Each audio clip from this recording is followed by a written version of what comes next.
हाँ गाड़ लाओ जी गिराओ टाइम मार दो फिर भी आए वहाँ से आप क्या बोल रहे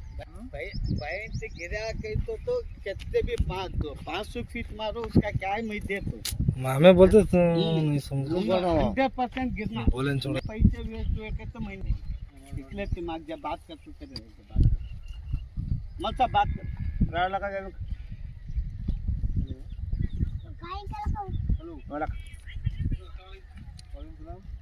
चलो इंशाल्लाह गिर जाता हाँ बेफिक्र रहो क्या टाइम दोबारा क्या नको सोचो पानी